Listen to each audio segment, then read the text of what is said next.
Hello, beautiful vegans. Welcome to Empowered Vegans, the show that inspires and empowers vegans to live their best lives. I'm Mariquita Solis, vegan empowerment coach, and I feature every week leading experts in the vegan and plant based world, sharing inspirational stories, practical tips, and empowering conversations. My mission is to support the vegan community in living a fulfilling, joyful life while making a positive impact on the world. As a transformational coach, I also offer coaching programs to help vegans navigate challenges and create a life that aligns with their values. So please welcome my guest today, Carrie Freeman, author of The Human Animal Earthling Identity. I'm so honored to have Carrie here. I met her at a party recently. So welcome. And everyone, welcome also. And please give StreamYard permission to use your name and let us know if you have questions for Carrie because we're here to support you. So Carrie, you're here in Atlanta with me. That's right. Yeah, that's because we met at a party, a vegan party in Atlanta with our friend Melody. Yeah, Melody from Georgia Animal Rights and Protection. that's right. And she's my good friend and co-host of the Second Opinion radio show and the In Tune to Nature show that we do on Radio Free Georgia. Melody does everything, doesn't she? She's so active, such an inspiration to me. She is, and she's full Melody of energy. Paris is who we're talking about. Yeah, Melody Paris, right? And where can we hear those? The radio show. Oh yeah, if you're in Atlanta, you can listen to 89.3 FM. So it's on the non-commercial end of the dial, FM radio station. It's Radio Free Georgia. You can also listen like on an app for Radio Free Georgia for WRFG. And then with the Intune to Nature show, I also stream it so that you can get it on like Google Play or Apple Podcasts or Spotify if you look up Intune to Nature. Yeah, and I just interview a different activist probably like 2 times a month, doing something that I'm impressed by. I don't actually interview anybody that I want to argue with. I just interview people that I'm like, oh, a scientist, an author, mostly activists. I like what they're doing, give them a chance to talk about kind of the connections between environmental and animal protection on In Tune to Nature. Yeah. Oh yeah, that's great. I mean, that's a wonderful way to be an activist, and that's what we'll talk about later. So, Carrie, how long have you been vegan? I think it's going on like 25 years now or something. It's been a long time. I used to say a couple decades, and I thought that sounded really kind of fun. But now I think it's more like a quarter century because I started in the mid 90s. Yeah. Wow, that's amazing. So, what happened? Yeah. Oh, in terms of like why I did it. Well, yeah, I was a college student at University of Florida, and then there was a vegan on my dorm floor, and that was kind of unusual at the time because it was actually 1989, and so there weren't a lot of vegans around that I was meeting. And then she introduced me to the Students for the Ethical Treatment of Animals group on campus, and I was already interested in animal protection issues and had done some activist or letter writing when I was in high school, but I had never joined a group before. And there was also an environmental action group too on campus. So that got me interested in it, but I was having trouble making the transition during the time I was in college because the meal plans were not conducive to that, and I didn't have my own kitchen. So I just said, when I graduate, I'm going to go vegetarian, and then that's what I did. And then a couple years into it, I knew I really wanted to and needed to go vegan based on the fact that I didn't want to harm any animals, and I was still harming animals and supporting animal farming with, if I was eating eggs and dairy. So I started to kind of phase them out a little bit. And then I did a 1 week internship or volunteer at PETA when they were in Washington, D.C. And they don't let their interns wear like leather or anything. So I was also like, oh, okay, this is the push I need to to go vegan. So I actually just kind of went vegan because I was volunteering there for a week, and so that was good. And then and that was like 1996 or something. and then I went from there. And I used to also run a vegetarian society in Southwest Florida at the time when I graduated and moved down there. So, I was always trying to do some activism kind of on the side outside and, have a community of people who were vegetarian and supportive. That's really important, I think, when you are doing something that's different from a lot of people in society and might be different from your family. Although a lot of my family subsequently went plant based, and a lot of them are vegetarian and some of them are vegan. So that was a nice surprise for me. But in general, that might not always happen with people. And so I think you have to find a vegetarian or vegan community to support you. And I was always just also as part of the animal rights movement and just getting all the newsletters, and now of course it's emails and action items and texts about all the animal issues always keeps me motivated. I also think if I wasn't part of the animal rights movement, and then because I didn't know that many other vegans at the time in the 90s, that would have been harder too. But yeah, connecting in with that media, which now it might be Veg News Magazine or something. It used to be a magazine called Animals Agenda, which you might remember. Just yeah, getting the newsletters from Farm Sanctuary or PETA or the Humane Society or all those different groups. It was very motivating to me to kind of keep me going when you weren't getting a lot of support from your friends or your coworkers. Back then, I felt like people were more like making fun of you and stuff. That doesn't happen to me as much anymore, but it also might be because I work in academia, so we don't really tease people about things. But it depends on where you work, right? But I used to get a lot of kind of just lame jokes from people at my company and stuff, just from places I worked. But anyway, so now it just seems kind of, I don't know, it's much easier now is how I feel about it. But maintaining that motivation and connection to a movement of people that say this is important, you're doing the right thing, that's always been helpful to me. Yeah. And it seems like you've had a lot of experience in seeing how far we've come, which is Yeah, it's right. I am quite encouraged because I feel like, well, I'm going to be doing this for the rest of my life. I mean, it's a lifelong commitment. It's part of my identity. And so, I mean, as long as it takes, like, we would like to have a plant-based human society, but, realistically, not everybody in my lifetime is going to stop eating other animals, but we can make major strides in that, and we already have. And so, and just in general, just having all kinds of achievements in environmentalism and animal rights in the movement, I think has been nice to see, and especially so many young people like that really they identify with all of these issues. I see that since I teach at Georgia State University. I really am excited about Gen Z and just because I'm also the faculty advisor for our Peace Club, which stands for People for the End of Animal Cruelty and Exploitation. So our Peace Club is basically the vegetarian and animal rights group on campus. And it's just like a diverse group of young people.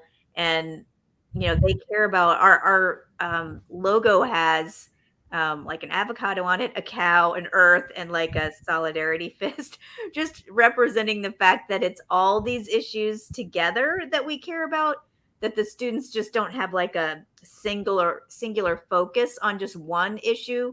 They want to help humans, other animals, and like they want to bring everything together and just be progressive and altruistic, I feel like, about the way that they approach everything. So also teaching the younger generation is also encouraging to me too. yeah. And tell us about that. I mean, are a lot of the younger generation, are they more curious? I mean, how's that looking now? Because you said that you were happy about what you see out there.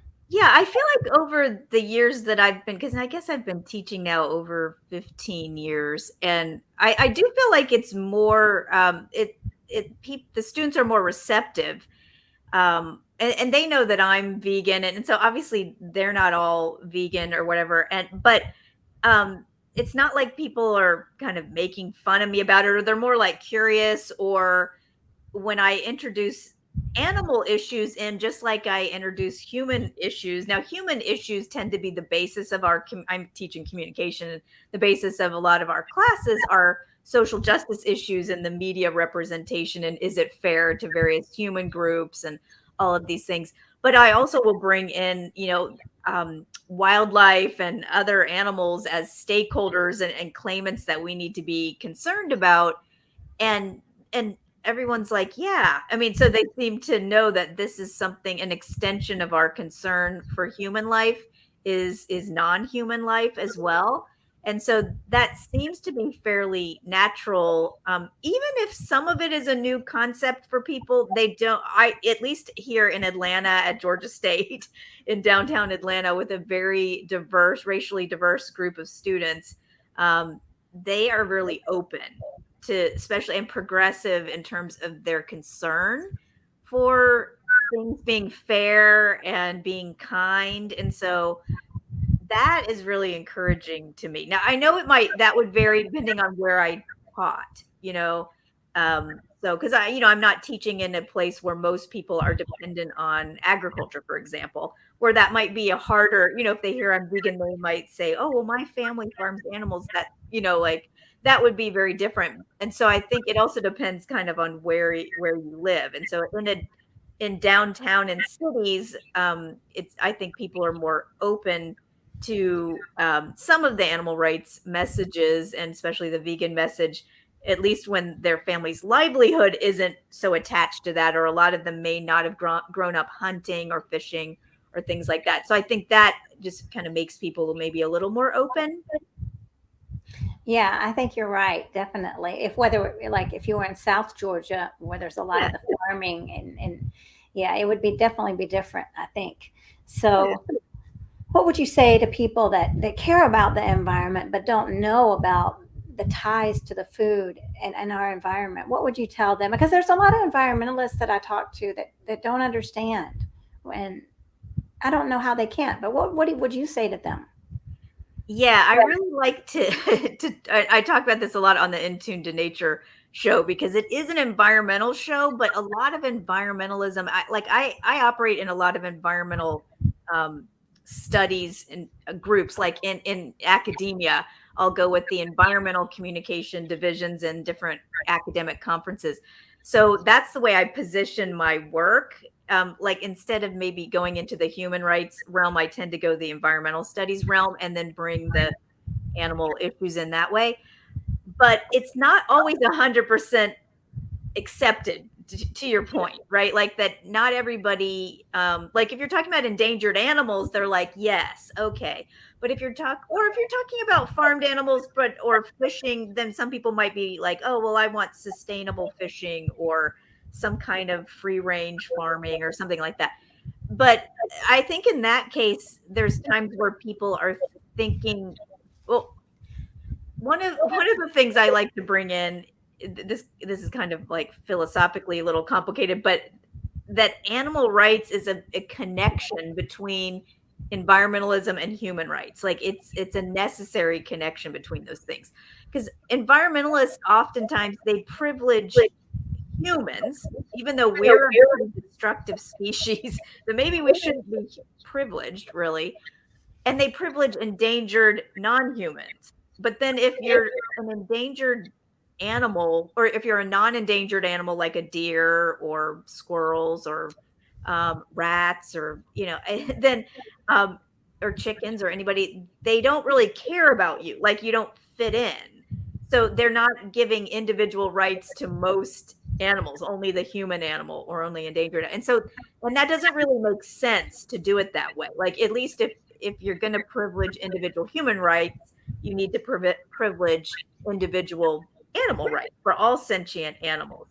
And so that's one thing that I like to bring into environmental conversations, and to the way that Melody and I both do the In Tune to Nature environmental show. We take an animal rights approach to talking about environmental issues, so that we're always bringing in the concerns of, like, individual animals, and not just the whole species. Like, we wouldn't take the perspective like, oh, are there too many deer? Well, we need to just, kill all the extra deer or something like that. I would say, well, maybe we are the over ones who are overpopulated, or the reason that they seem like there's a lot of them is because we don't give them much space, and we've also killed off all their natural predators. So just trying to take like a compassionate conservation approach to the environmental issue. I know I'm answering this question in a broader way than just the food issue, but I think we need to approach ourselves as animals first. Let's put it that way. Like and that's part of the human animal earthling identity. We are animals on this planet, and really there's nothing that special about us, but we have certainly, I guess what's special is the way we've taken over the planet, if you want to call that special. But we shouldn't really be privileging ourselves at the expense of a lot of other sentient beings. And so then when it comes to the food issue, I would say there's enough evidence just on environmental data about, greenhouse gases and excess use of water and land to say that we should be eating mostly plant-based, right? But I also like to bring in the idea that it's also not fair to farm anybody. Like, I don't want to just, with environmentalism, sometimes the arguments can just be all numbers a lot, like statistics. But I think it's also good to not lose the ethical component, or like the heart of things too. Like the environmental justice movement, let's be concerned about inequalities towards individuals, and a justice orientation. So I feel like that should not be left out of vegan arguments related to environmentalism. So I think it's important for us to talk about the fact that, um, if we if we can eat without intentionally killing anyone and without intentionally farming them, that's what we should be doing. Even though I want to recognize that it's not every diet or every food choice we make is not 100% cruelty free, right? Because there's insects and other animals who might get killed by the tractors, so I don't want to act like just because you're vegan nobody ever dies, but I do think it's important that we're not intentionally trying to kill someone, we're not paying for their bodies, and we're not creating a marketplace for those bodies, and we're intentionally trying to reduce harm. And in the process of doing that, it also helps wildlife, because that's another aspect I think we could talk about more in our vegan campaign, is that, obviously we're saving the lives of the chickens and the cows and the turkeys and the goats and the pigs by not eating them. Okay. And that's super important. But then also there's actually billions of animals that we're saving who are free roaming or wild animals, because the animal agribusiness industry is so resource intensive and actually what's the word, just kind of hostile to wildlife in terms of the policies that we pay the federal government. The Wildlife Services Department uses our tax dollars to kill millions of wild animals at the behest of ranchers every year. So basically eating animals kills not only domesticated animals, it also kills all the wild animals. And of course, we know with the fishing industry too, there's all that bycatch, where every time you're trying to catch one fish, you're maybe catching a lot of other fish, or it could even be birds, it could even be dolphins or sharks or other animals who weren't intended to be killed, but they're being killed in the process of commercial fishing. So there's so many dead animals for every animal product, wild animals as well, that I feel like we need to be talking about that more. It's atrocious. It's a tragedy. And like, because we're basically, in order to try to feed animal products to so many humans across the world, since there's 8 billion of us, and is if a growing human population wants to eat more animals, we literally don't have enough space on earth. We already, like, it's just completely unsustainable. We can't keep doing this, and because what we're doing is stealing land from other animals who need it, and deforesting the land. So there's so many ways that we can involve animals in a discussion about the environment in a way where we're not just talking about them as like a species, but talking about them as individuals trying to survive and having a right on this planet to live and survive without us taking an excessive amount of the water and ruining their climate and then ruining and degrading their livelihoods by taking away their habitats because we're trying to grow this food that we don't need, animal-based food. So I think part of environmentalism is trying to grow the most nutritious food for humans, the most efficiently as we can, that kills the fewest insects and all kinds of other animals, and uses no chemicals too, that because that's harmful to the agricultural workers and to all the other animals as well. So promoting organic farming or even veganic farming, if you've heard of veganic, where there's no animal inputs, just another kind of organic crop farming. That's really the way we need to go, and we just have to kind of get everybody on board with this politically. But I mean, statistically and scientifically, it's already proven this is what we need to do, but there's not as much willpower for it, I think, to make those changes. And so, or people are afraid to talk about it because food is such a controversial thing. And I know that, and so do you, because we make a lot of our living is talking about this, and it is kind of uncomfortable, right? People, it's easier to talk about fossil fuels or something than it is about food. So that it's a challenge, but it's important, and we need to talk about it more in an environmental context. Definitely. And I feel afraid. I'm knowing that, well, our environment is being so crippled with pesticides and gosh, who knows what's on the lawn. And when my dogs are walking on the lawn, I'm afraid for them. And especially these beautiful lawns you see. And where are the mosquitoes? A lot of times I don't see mosquitoes. What is going on? And we were walking and they were spraying, or they were watering plants over here. Like well, it was over in this area at a big, well-known vacation spot. And so my boyfriend said, "Oh, can you spray my hat with water?" And the guy said, "Well, there's pesticides and fertilizer in here in the water." I know. It's like, oh my gosh. Think about, of course, the bees and the butterflies that are landing on those. I know. Yeah, it's funny that you say that because I think about that too with Elliot behind me here. Yeah, when because their nose is right there sniffing, sniffing, sniffing. And right, if I see a really green lawn or something, I'm like, oh no, these people potentially use a lot of chemicals. Yeah, and I don't want him in there.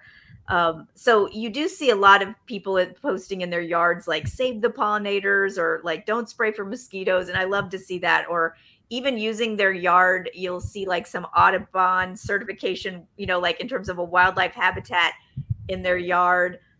Or people, we don't see it quite as much. Well, I shouldn't really say that, but depending on what neighborhood you live in, if you see people growing food in their front yard, like that's a great use of, instead of planting just grass and then trying to keep it green by spraying chemicals on it, grow food, because you're not going to want to spray chemicals on your food. Well, most of us, I would think you wouldn't. And so, yeah, that's a great way for us, as well as planting native plants so that it feeds the wildlife in the area. And it's just kind of more natural for everybody.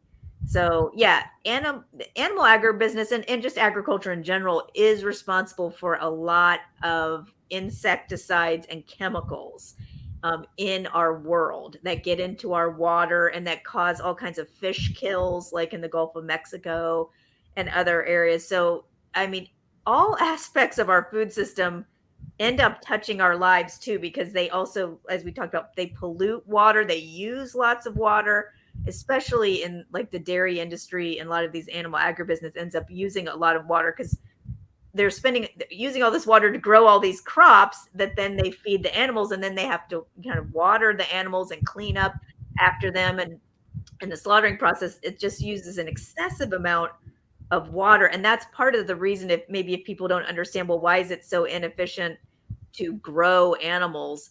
Um, it's either because they have to take up a lot of land to graze them, or and that maybe that land could have trees on it or be used for another kind of ecological purpose, or we're spending most of our cropland growing feed crops for animals like soy and corn, to feed to cows and chickens, instead of feeding ourselves directly. And so that's where I think a lot of the inefficiency and deforestation comes in, because we often hear about deforestation. It happens here in the United States, but we hear about it a lot in related to the Amazon, and worrying about one the largest tropical rainforest in the world. And one of the main reasons that we're having so much deforestation there is clear cutting to either graze cattle, for the beef industry, or to grow soy, which most of that soy is animal feed to go to feed cows or pigs. And so, uh, yeah, yeah, I mean, it's just so frustrating, because also they're killing animals in the when you deforest a biodiverse area, you're killing all these animals, and there's all kinds of people, humans, who rely on that, especially people who are indigenous to that area. It destroys their livelihoods as well. So many things we're doing have effects all over the planet, as well as the climate impact, right? Um, so that I feel like that's why it's important that food is not just an individual choice. If people want to say, "Don't tell me what to eat," it's like, well, it's not just a personal choice of whether you like, grapes or bananas or hamburgers versus veggie burgers. It affects everybody's fresh water supply, our climate. It's the leading cause of extinction of species, and the leading cause of pollution of water, and deforestation. So it's everybody's business, and it's completely unsustainable, yet it's so pervasive. So it is hard to see so many people eating animals, or that being the prominent thing in all the restaurants still. It's like, how is this possible over all this time, that like I'm having trouble trying to eat right or whatever? Like, why am I being inconvenienced trying to not harm the planet? Like, what? These are things that I'm asking as I travel the world and stuff too. I'm like, why is it easier to get, you know, a hamburger made of cow than a veggie burger, or, plant-based milks? Although it is a lot easier than it used to be. So I don't want to make it totally negative, but I still think it should be flipped. So I really like the default veg movement, if you've heard of that, where the idea is that institutions or restaurants should be having, plant-based foods be the main thing that most people get. And if you want animal products, you have to ask for them, or they're the ones that are marginalized, instead of like us. I just was, on a plane, and of course, like, you get your special meal, and okay, that's great. I get a special meal, I get it first or whatever. But I don't really want a special meal. I just want everybody to eat a plant-based meal, or why that should be the norm. Um, Although I will say, on the Delta flight, this is the first time on this, I recognized that the two things they offered to the people not getting a special meal, one of them always had chicken, but the other one was vegetarian. And I had never heard that before on a plane, where the two things offered were both, one of them was always vegetarian. Now, it didn't seem to be vegan, like it seemed to have um, dairy on it. And I know there's bigger issues with flying, like with the fossil fuel use and the greenhouse gases, but I still am just, I was interested to see that, like, oh, maybe Delta was making I think it's not an accident that one of those choices was vegetarian, and that was something different. So maybe we're starting to move in that direction, where why should we be catering, to serving up animals to everybody all the time, when we don't need to be eating that? And there's so many other, like, delicious, healthy things we could all be eating, because it's not, vegan food is not just for vegans, it's food for everybody. And it should be served at universities and all these places. Also, so it shows that being vegetarian and vegan is possible, and like, enjoyable. And so that's why I don't like it, if it the times when I find it to be inconvenient to find vegan food, I'm like, we're not setting up society correctly. And I say that of my university and lots of universities too. Like even institutes of higher learning are not serving mostly plant-based foods, although our Peace Club is going to be working on that issue. And there's a program called Forward Food. There's quite a few programs actually that are really working on getting plant-based meals into big institutions like universities. And so there are some universities taking the lead on going like 50% plant-based or even more than that in terms of the percentage that they're replacing their animal products. So that's what we need to see so that it's easy for people. You don't have to think about it like when you just go to get something to eat, it's oatmeal or it's a bean burrito or something, and it happens to be plant-based and you don't really have to think about it. That's what we need. Yeah, the default veg. I love that idea, and I can't wait to see it. I know.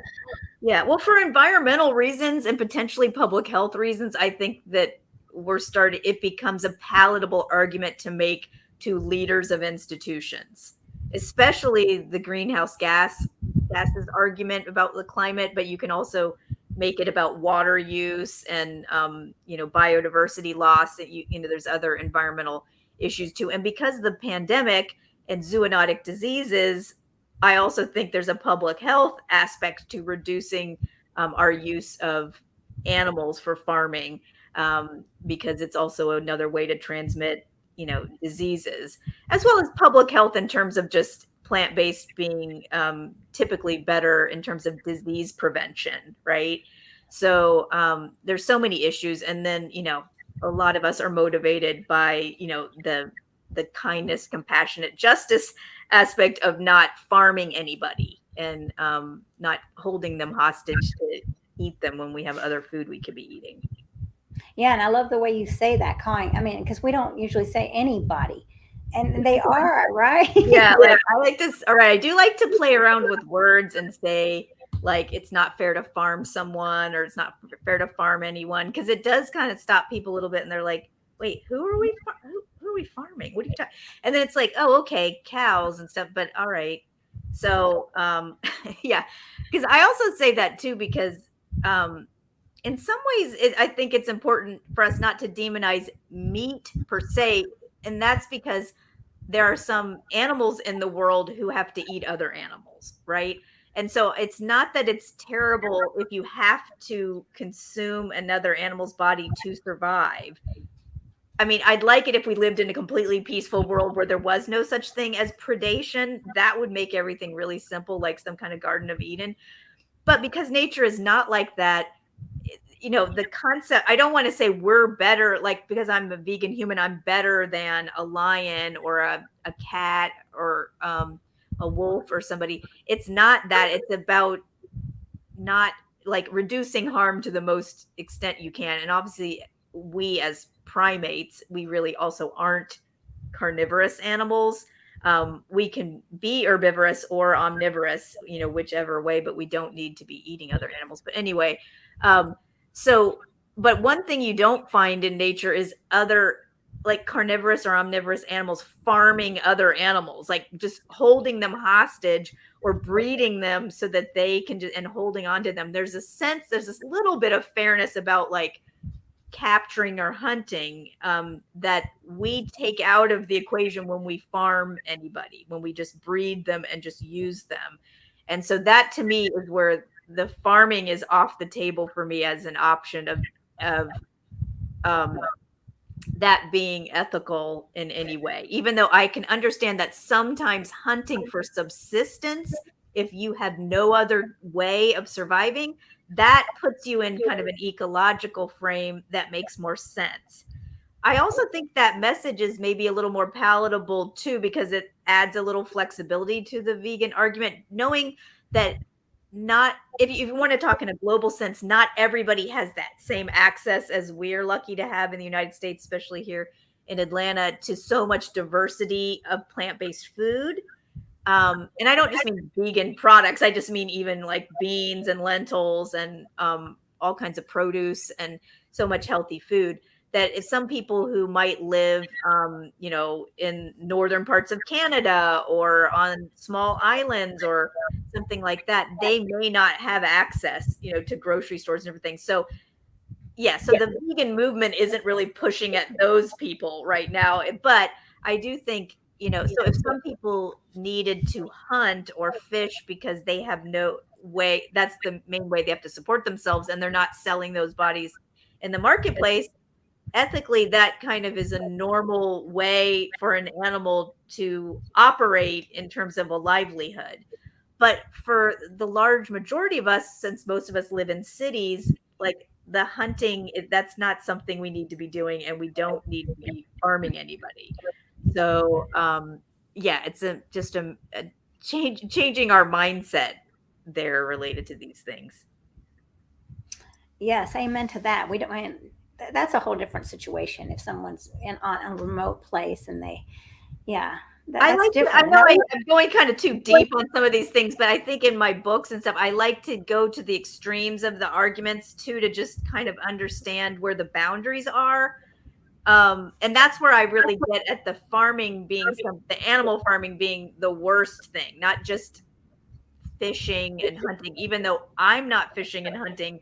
And I don't think most people need to be doing that. It's just that I have an understanding of when it might be more ethical. But the majority of things that we're working on are also against commercialized fishing and um, or recreational hunting, and also a lot of people are working against factory farming.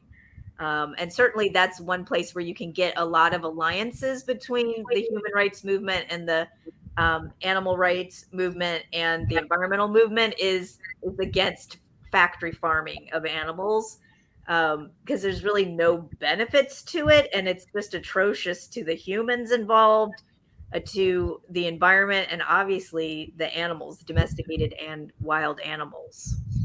yeah, and so tell us about the human rights issue with the factory farms. Yeah, there's so many. Oh, did you see that documentary, The Smell of Money?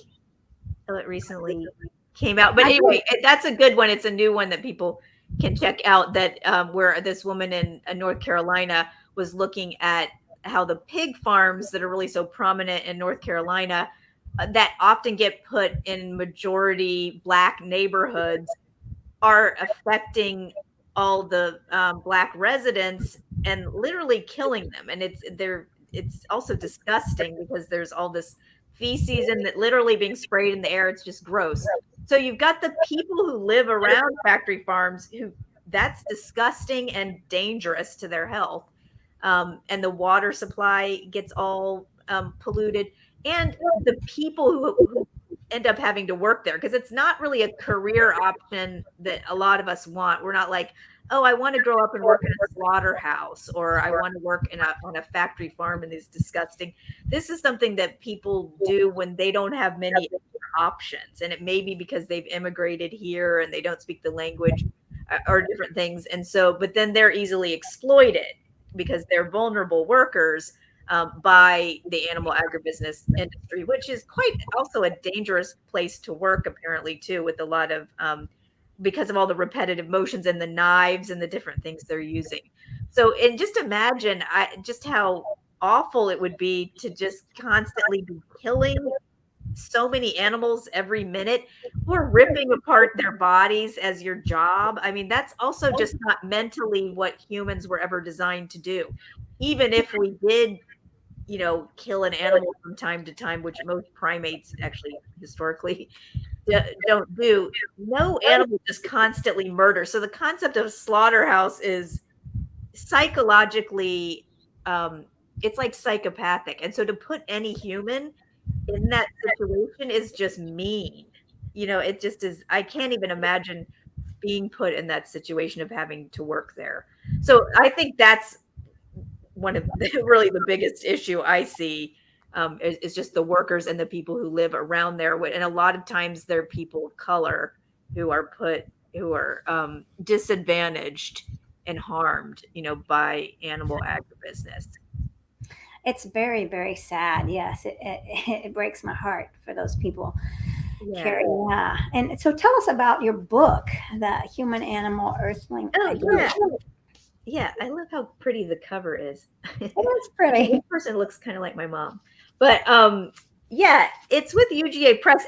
I the Human Animal Earthling Identity was just an attempt for me as an animal activist and also someone who cares about human rights and environmentalism to show how they're all connected.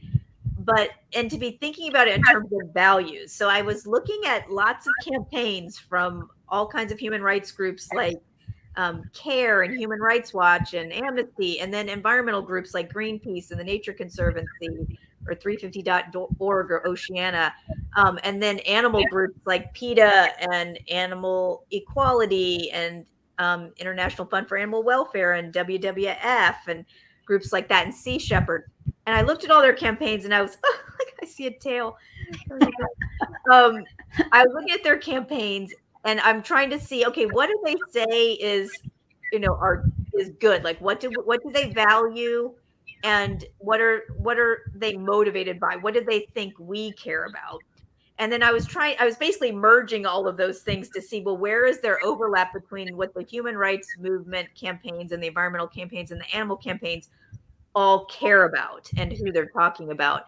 And so, but I definitely wasn't going to allow the animals to get pushed out because that often happens. I think there's a privileging of the human kind of in across all realms, or if anybody gets marginalized, it's the animal group or something, or so I do think it's important that it's not like I'm the first person to think about the intersectionality between lots of different progressive movements, but I think it's important that I care deeply about animal rights to make sure that that is a big part of this. So anyway, so then I came up with a whole list of values that we could use in any campaign that we do, like a vegan campaign, or it could be any campaign that human rights movements are doing or environmentalists are doing, where they focus on values that support life, values that support fairness, values that support social responsibility or responsibility, and then unity. And there's a whole list of values, but making sure that also we frame those values in a way that they're not limited just to humans. Like if we talk about respect, it's not just respect only for humans, it's respect for sentient animals and nature. Or if we're talking even about livelihood, the notion of livelihood or the notion of family, that's not limited just to human families or human cultures. Like there's all kinds of animal cultures and animal families or bonds between animal friends that needs to be respected. So it's also just the way we frame these values, right? Because so many people always say they care about freedom or compassion, different things, but then they're allowing animal farming, which is not allowing freedom. So it's like they're just thinking of freedom in terms of humans or their freedom. And so the notion of framing things, like I would call it biocentrically instead of anthropocentrically, more life centered, and being more inclusive is really important. And that's something that I wanted to get all of the social movements to do. Because like there's a way that when the human rights movement or the environmentalists or the animal groups are talking about food issues, they can support all the other movements just by using a kind of language that is inclusive. And we can do that too. When we're talking about veganism, we don't have to just talk about the chickens or the cows or the fish, even though it is important to talk about them. But then we can also talk about the wild animals. We can talk about the water sources. We could talk about the climate. We could talk about the workers. Like in doing so, I'm helping out other movements that are also important and showing how meaningful this is and how it's interconnected. So, and that's what we need because these are all also nonprofits and none of us have a lot of money. It's hard for us to go up against these transnational corporations who are exploiting nature, humans, other animals as nonprofits. So we need to create allies of all the social movements. So that's also a focus of the book is to say like, okay, well, if we're building campaigns, let's have some common values that we're putting forward where we're saying that this is the kind of person we want you to be, or we need you to be, a human animal earthling, right? Someone who identifies with all of the human race, sees themselves as an animal, and understands they're another species, another earthling sharing the planet. And if every campaign that you ever saw somehow, even subtly, took that approach to the way they talk to us, and the way they assume the kind of identity that we have, then we would create a society where we would be more likely to constantly be thinking about other animals and the social justice aspects, so that every campaign that we're doing has for them is more bang for your buck, like more we're getting more benefits out of everything. Like when we're talking about veganism, you don't want to just talk about it in terms of cholesterol or something. There's so many ways that you can bring other stakeholders in to show empathy and concern. Because also the book is on an individual level, it's also about us taking on this human animal earthling identity. And like, if you are somebody, if you don't see yourself as part of the animal kingdom, or you don't think of yourself as part of the natural world, or as like another earthling on the planet, you're less likely to care about a lot of other things. Even if you're vegan, like maybe then you would still wear fur, or buy products that where animals were experimented on, or not, or drive a gas guzzling car or truck or something, because you're not making these connections. So the idea is also that social movements should promote a kind of identity where we're thinking very inclusively of ourselves in terms of the way we interact with others, or we're always a part of, because your identity is about who who you are, based on what groups you belong to. So in a way, the human animal earthling identity is like the biggest group you can possibly have. It's almost like, okay, not a group at all, because it's everyone, but it's expanding our sense of self. Because the studies have proven, if you have like an environmental identity, you care more about animal issues, you take them into consideration before you make purchasing decisions and stuff.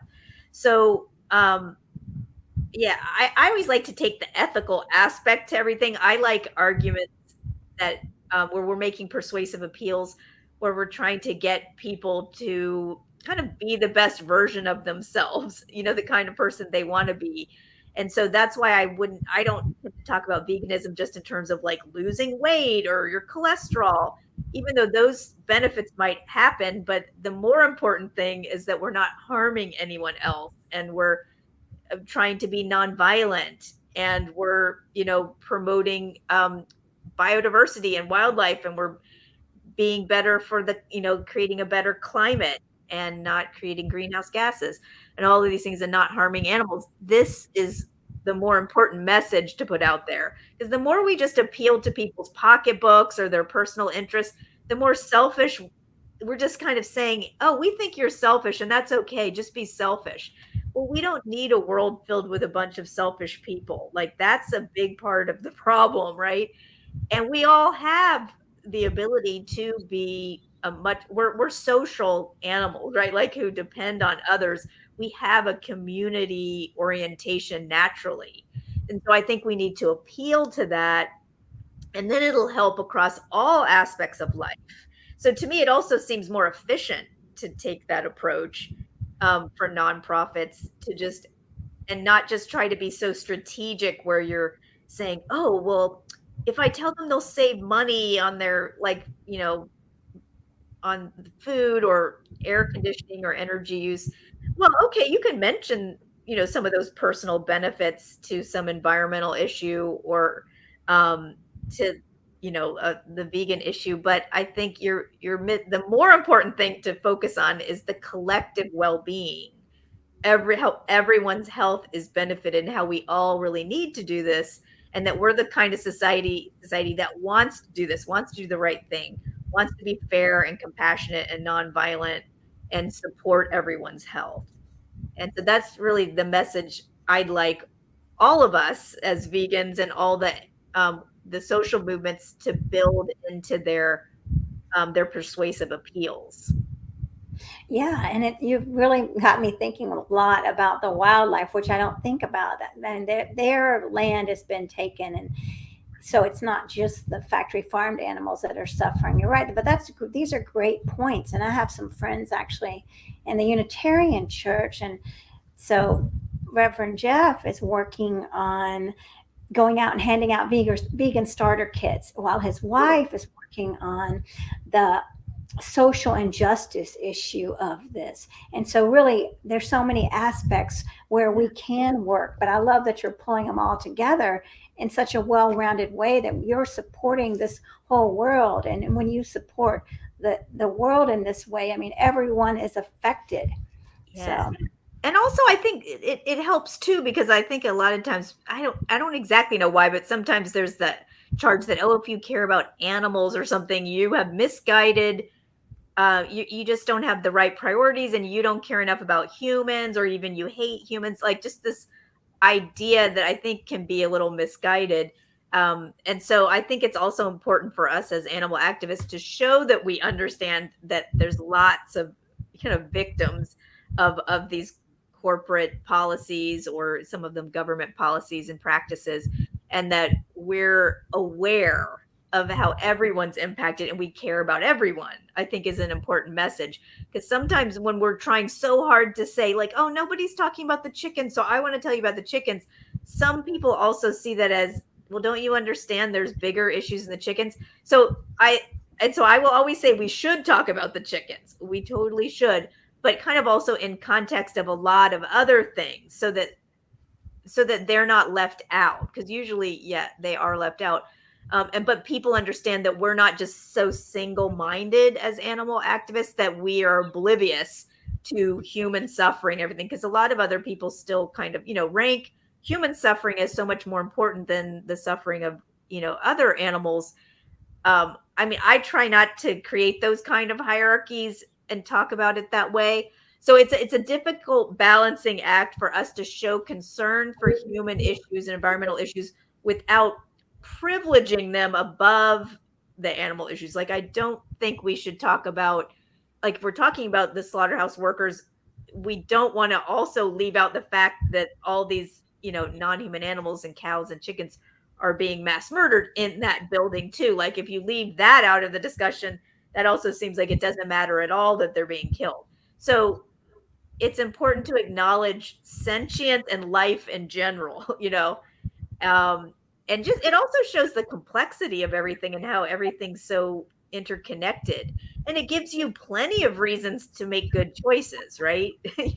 So I like that this is all reinforcing itself to me. Like, there's so many reasons for me to be vegan and support veganism. Like, I couldn't imagine going back to eating animals, because I can't find a reason to do that besides just sheer convenience or something, which would be giving up, but so, because there's so many things reinforcing my decision, from an environmental standpoint and an ethical justice oriented standpoint, that, it I think it's just really motivating to me, and it's kind of exciting, and it taps into so many things that make our lives meaningful, which is really important, because the world has so many problems. It's really overwhelming and sad. But I think, because we eat 3 or more times a day. If it's me, I eat like 8 times a day. But so the food is such like a big part of our life, and it's so connected to all kinds of social and environmental issues, that if you make that change in your life, you've made one of the biggest impacts that you can ever make, in doing something meaningful every single day of your life, because it's hard to be a human in the modern world and know that so many things that we're participating in, like our phones, are filled with chemicals, or just, like, and they're going to end up in the garbage, and it's just that we're consuming all these things, and we're part of a big problem. So as much as we can try to say, like, okay, I'm trying to be part, to minimize my impact as much as possible and be as positive as I can, and to promote that for others, I think that's really important. And that was a point I don't know if I made before, that I meant to make. just about the fact that it is important to advocate, not just to make changes for yourself and to say like, oh, well, it's good enough that I'm vegan and I can feel good about that. I feel like the animals and the environment and all of us need people saying, no, we need to make big changes across all our institutions. Even if you don't want to tell other people what to do, if you feel like that's not for you, you should talk about what society needs to do, what restaurants, what schools, need to do, or how the government could help, subsidize organic, plant-based farming instead of subsidizing, animal agribusiness and the milk industry and stuff like that. So there's so many things that we could be talking about. I think it's important not to be quiet on the food issue or just see it as your own personal thing you're doing. That's good. It is something we all should be talking about because, I mean, yeah, there's so many, as we speak, millions of animals are being murdered in the animal agribusiness and fishing industry right at this second. And so, they deserve us to talk about them and not just see it as like, oh, I'm vegan, so that's good enough. It is great that I've made that commitment all these years, but it's also good for me to think that other people need to also enjoy the benefits and, and create a different kind of supply and demand as well. So anyway, I think we should talk about it, even though it's a little uncomfortable, and most of our friends and coworkers don't want us to talk about it. Right, but you're right. We've got to do something. We are the change, right? We know, and how can we turn our backs and pretend Yeah. like we don't know? I mean, even if it's just tiny little seeds a day that you're planting, Right. you It got can to. be done in a positive way. Like, it doesn't have to be confrontational. I don't like confrontation. I don't like arguing with people. I never thought I would be an activist. It's just that when you're a compassionate person and you want to do all these things and you want to tell people about it, then you realize like, oh, wait, I'm getting some arguments back. And now but so I think there's really, especially with food, there's really positive things you can do by bringing in delicious food. Like, I bring them the food to my students in my classes and tell them about it and let them try it. And so there's a lot of positive ways you can convince people or talk about plant-based and why you're plant-based and why you're proud of that and all the benefits that it has. But I think we as a movement need to do a better job of not making it just an individual choice and not putting so much pressure on just each person to like make all these changes in their life, even though, yes, we've done that. And I think that's good. But the grocery stores and our schools need to make it easier, like we talked about, like, so that it's not such a difficulty or an uphill struggle, like going against the stream or swimming upstream to make these changes like that. So and I will say that's something the environmental movement tends to work on, is they tend to work on things at a systems level. And in the animal rights movement, we try to do that, but I think we have so much trouble because of the political stranglehold that the agribusiness has on the laws and stuff. We just end up having to make market-based changes, constantly asking just every individual we ever meet to make these dietary changes. And it's a kind of exhausting to just kind of one by one try to do that, when really we want like our whole school system to be plant-based. And then in the process, that will make it easier for all of us to make the changes we need to make. So I think we need to think a little bit more system-wide, even though it's challenging. It's been challenging to do that for a lot of the animal issues. I think we need to do that. Well, that makes a lot of sense, and that's something to think about. And for people that don't want to be out there picketing, that's a good idea, working on the systems. And there's so many different ways to get out there and make a change. So yeah, I like that. Right. And you and I were talking about this too, just that being an activist or feeling like you need to do something, it can be overwhelming, or there's lots of times you get pressured to be an activist in a certain way and you might not. Like when you join the animal rights movement, it's all about like, oh, go to this protest and different things. And I used to do that. And occasionally I still will, like it's an animal rights march or something like that.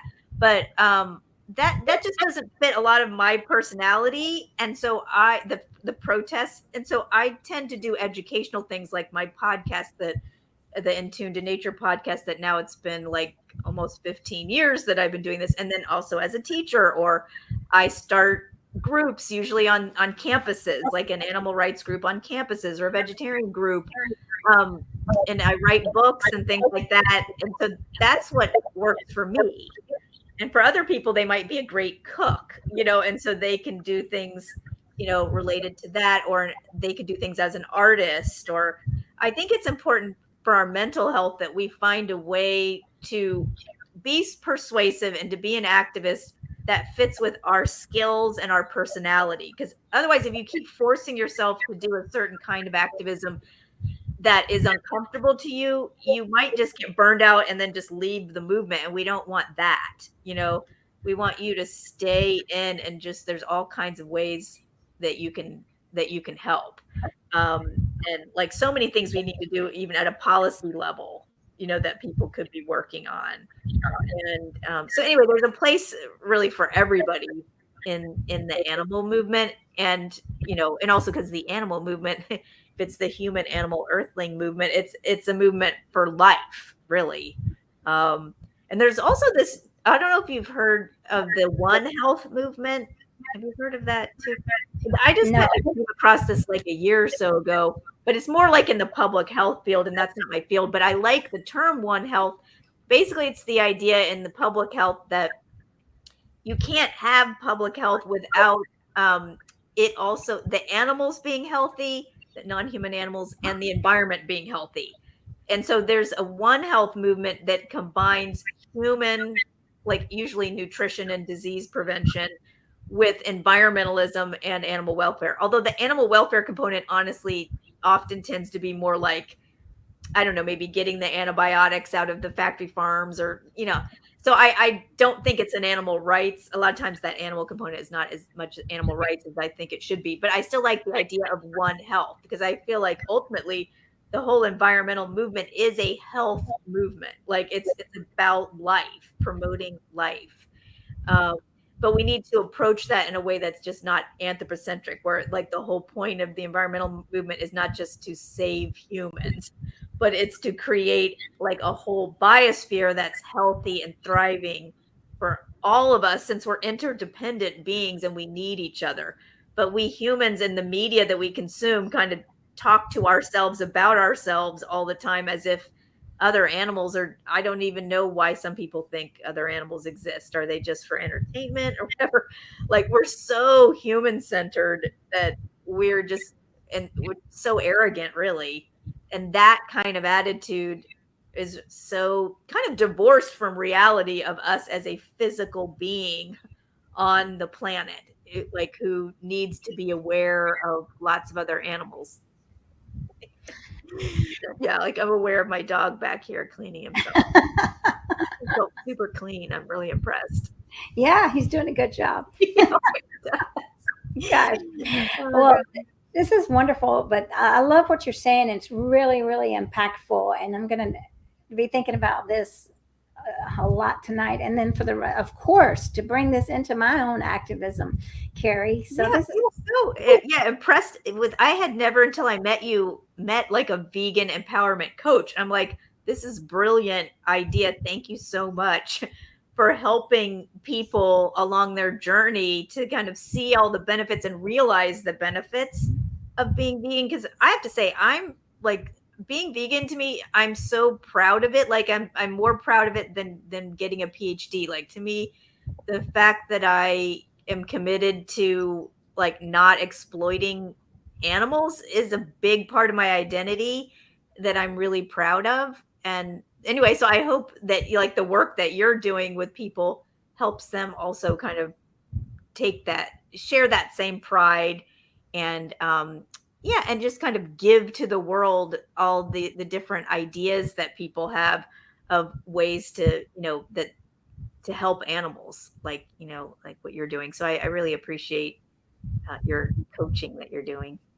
Well, thanks, Carrie. Yeah, and so if anybody wants to reach out to me for coaching, group coaching, we're doing activists coming up.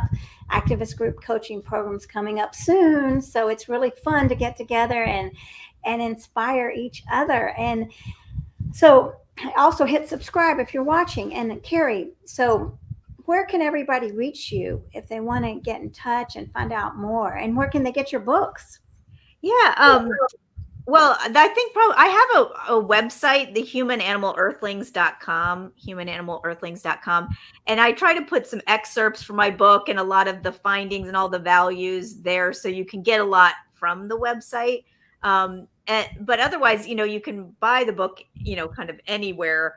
But you can also try to get your library to get it because it does cost about $30. It's an academic book from UGA Press. And so it might be more economical to get your library to get the human animal earthling identity and then, just share it that way. And then I also had written another book that was my dissertation called Framing Farming. And I have a website for that book, framingfarming.com, which is about vegan advocacy strategies and the way we should talk about veganism. So I started off kind of a lot of my studies were just related to veganism, and then I've just kind of put veganism within like a much bigger context of all these things. I kind of expanded out from there with the human animal earthling identity. And they could also hear me also on the In Tune to Nature podcast as well. And there's a Facebook page for In Tune to Nature that you could also message me there if you want to, or you can look me up. I'm a professor at Georgia State University. So well, great. Well, everybody reach out to Carrie. And I saw JJ was making some comments. She's a really a good activist for healthy eating. Exactly, yes. our bodies were not designed for it. Therefore, it's unnecessary and harms our health as well as our environment, like you mentioned. Yeah, amen to that. And we do well on plants or we do well as herbivores, really. Yeah, we do. We weren't designed to. Oh my gosh, Yeah. it's killing us. So Yeah. And also, it's like when you see the difference between the way your dog reacts to a squirrel and the way you react to a squirrel. It's not like I want to put a squirrel in my mouth, and my dog really does. I'm like, yeah, we're taking a very different approach. Like when you see some animals that really have a strong carnivorous instinct, you can realize we don't have that. I don't want to bite into a squirrel and get blood all over my mouth. And that's not interesting to me. So I don't think it's really not as natural as we've kind of been told that it is, even though we've become adapted to eating the flesh when it's cooked and seasoned and stuff like that. We've become cultivated towards it, but it's really not as natural as like eating an apple or picking up fruit off the ground and eating it. That's very pleasant to us and not gross. exactly, I know you're right. So everyone, please, keep eating plants and reach out to Carrie and yeah, I'm going to go ask the libraries to get the books because this is your book. It's very important to get these books out there. And yeah, that's a great idea. Share the messages. Yeah. But that's why I also created humananimalEarthlings.com. So it also is just a way for people to access some of that information pretty easily too. All right. Well, thanks, Carrie, for that and for everything. Mariquita. This has been wonderful. Definitely. I'm going to have to go rewatch it so I can. It's a lot of great information. Thanks. I know I was doing a little bit too much talking, and I should have also involved you a little bit more because you have a lot to contribute too. So I want to continue our conversation as well. Yeah, no, you didn't do too much. This is great. Thanks so much for joining us, and thanks everybody for watching. And we'll have to come back. So, that would be awesome. Yeah. All right. Well, thanks everybody. Bye, everybody. Bye, everybody.